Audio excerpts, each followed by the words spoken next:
Hi there, I'm Kazak, and welcome to a quick guide to Frost Death Knight in Undermine patch 11.1. Frost did not get a lot of changes this patch. If you've been playing Frost, there's not going to be a lot for you in this first part of the video, and you're probably going to want to skip ahead to the sections I marked later, going over talent builds and things to think about when gearing up. The changes we got are purely changing numbers on tooltips, nothing mechanical to really speak of. We got some light nerfs to our defensives, the biggest one being the nerf to Veteran of the Third War, because we get additional tankiness from things like anti-magic shell and permafrost, which scale off of our max health. So losing max health and then also nerfing permafrost is maybe bigger than it seems like on paper, but the nerfs overall aren't a big deal. They're intended to make sure that we should get one shot by things that should one-shot us. Some of the other classes were not pleased to see us doing things like living web blades on Mythic Ansurek in this last season. And then the rest of the patch notes are just ability tuning to bring our damage up. There's nothing really to talk about here as far as changes to the spec or things to know about. If you haven't played Frost before, I'll do a brief rundown of the spec.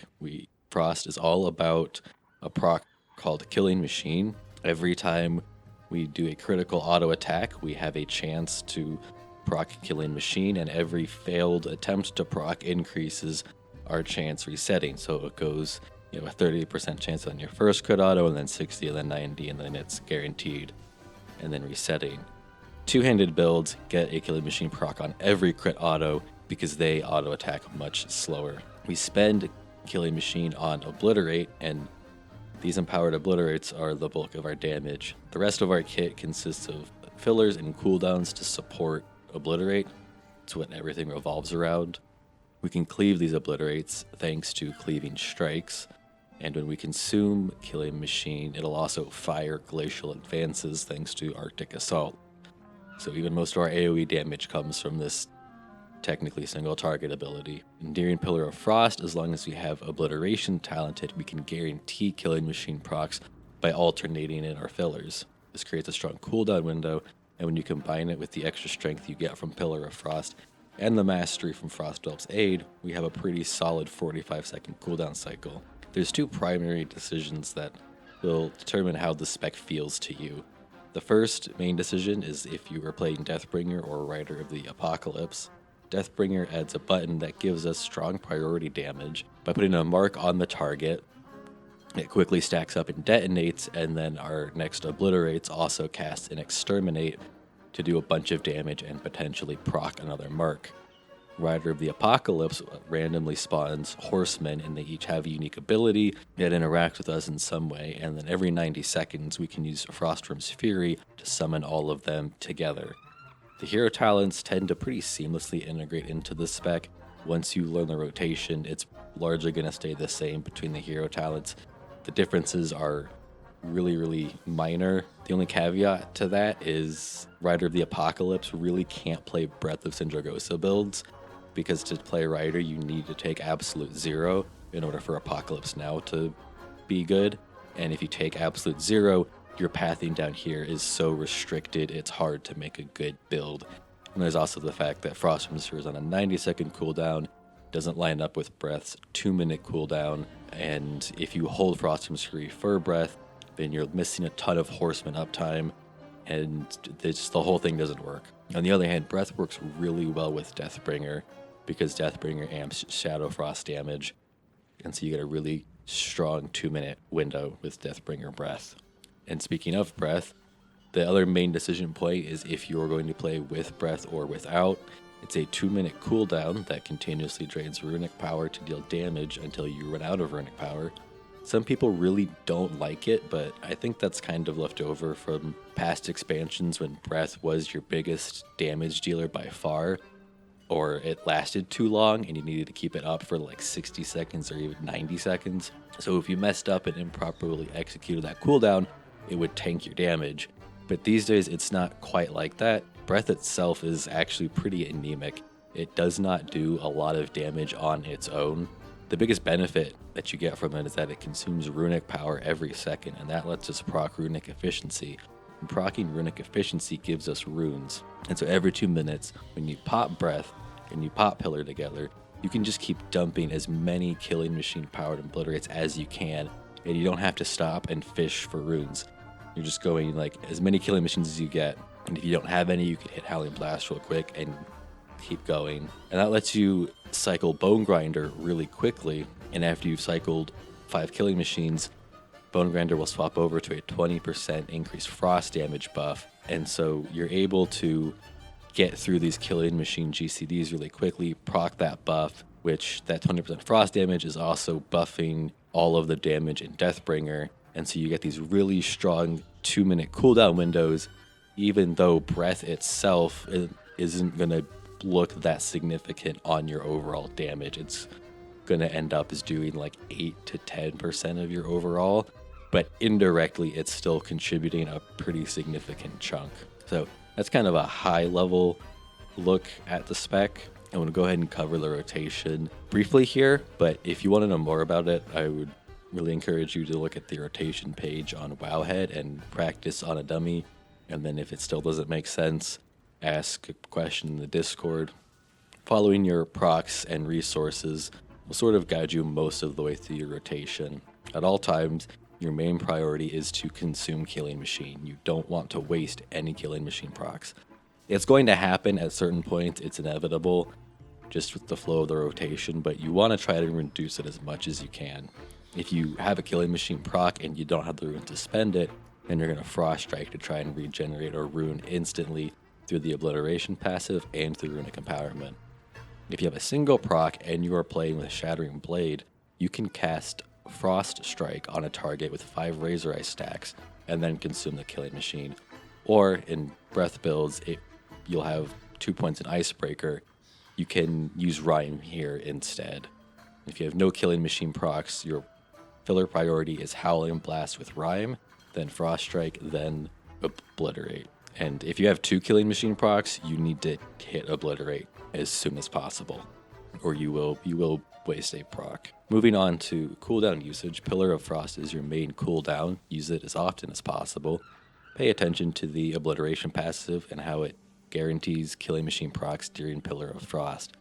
Take as much advantage of that as you can and make sure to pull a few runes before Pillar, otherwise you'll waste procs waiting for resources. During Pillar, your goal is to generate as many killing machine procs as possible without wasting any. So it's better to use your last GCD to generate a proc than to consume one. Use Remorseless Winter on cooldown before Pillar of Frost. You don't want to use it during Pillar of Frost, it's a waste of a global. You want to delay every about third cast just slightly so that it overlaps better with Pillar of Frost. If you use it exactly on cooldown, you'll use Remorseless Winter 5 seconds before Pillar comes back, and you're not going to get a good overlap, and you're going to waste some of that passive damage from Remorseless Winter. Death and Decay is your main cleave enabler. Drop it right before Pillar of Frost. It'll be the global before. With the way Cleaving Strikes works, the buff lasts for 14 seconds actually, because when it disappears, that counts as leaving it, and it triggers that 4-second grace period. So it'll cover your entire Pillar of Frost. If you're playing with the Long Winter and you have a longer Pillar, instead drop D&D right after Pillar. You're going to use your second charge right after the first whenever possible to buff your cleave hits with Enduring Strength. But I want to say it's like every third Pillar you won't have the second charge back up in time. The idea is really just be aggressive with the second charge as long as you will have D&D for your next Pillar. If you are playing Deathbringer, then you're going to pair Reaper's Mark with every Pillar of Frost. I recommend putting them in a macro. This ensures the initial hit and Wave of Souls get buffed by Pillar. And speaking of buffed by Pillar, for Rider of the Apocalypse, you're going to macro Froststorm's Fury to Pillar of Frost. Make sure Pillar comes first in the macro so the Horsemen spawn with buffed stats. If you aren't playing Riders, then you'll just use Froststorm's Fury at some point during Pillar. Your goal is to overlap Fallen Crusader and the Bone Grinder Frost damage buff at some point in Pillar. But if that doesn't work out, then just make sure you use Froststorm's Fury at some point inside Pillar. The breath rotation is pretty straightforward. You're going to use Obliterate as much as you can. You don't want to waste any runic power, and if you have over 60 runic power, you can weave in your Rhyme procs.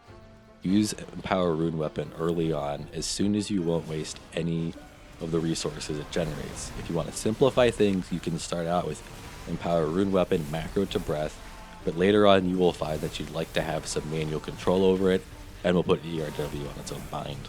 While Pillar is up, it is worth it to cast Howling Blast without Rhyme, so you can leverage the Obliteration passive for a Killing Machine proc. If you have any more questions about the rotation, leave a comment down below. Even if I don't address it here, I read all of that feedback, and that does go back into the Wowhead guide. I'm always interested to know what parts of the spec are harder for people to pick up, so I can make sure I'm explaining those really clearly. So now talking about what's new for this season, we'll go over the tier set real quick. The 2-piece makes all of our spells and abilities have a chance to grant us Winning Streak, which increases the damage of Frost Strike and Glacial Advance. And everywhere Glacial Advance is mentioned in this tier set, this includes the Glacial Advance cast by Arctic Assault. Triggering Frost Strike or Glacial Advance has a low chance to remove that Winning Streak buff. Then the 4th set adds more to Winning Streak.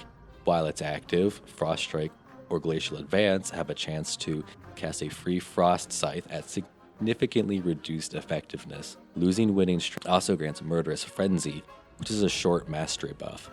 Frost Scythe will also deal increased damage to the primary target, and this does include the talented version of Frost Scythe.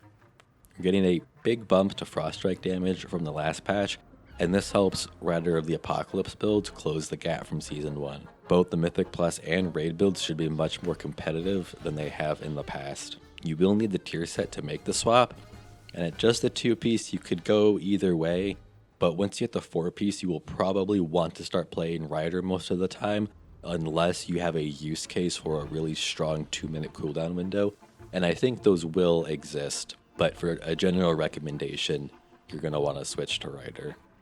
The Rider build adds a small difference to the playstyle from what we played with for a while, and that comes from Shattering Blade. When Frost Strike damages an enemy with 5 stacks of Razor Ice, it'll consume those stacks to deal an additional big chunk of damage. The follow-on node says that when that happens, a chunk of that empowered Frost Strike cleaves onto nearby enemies.